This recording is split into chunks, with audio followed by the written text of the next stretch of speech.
மலர்ந்தும் மலராத பாதி மலர் போல வளரும் விழி வண்ணமே, வந்து விடிந்தும் விடியாத காலை பொழுதாக விளைந்த கலையன்னமே.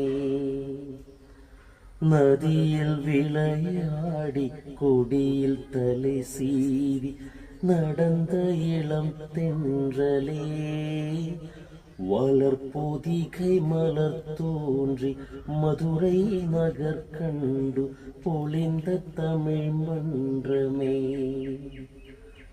மலர்ந்தும் மலராத பாதி மலர் போல வளரும் விழி வண்ணமே, வந்து விடிந்தும் விடியாத காலை பொழுதாக விளைந்த கலையன்னமே.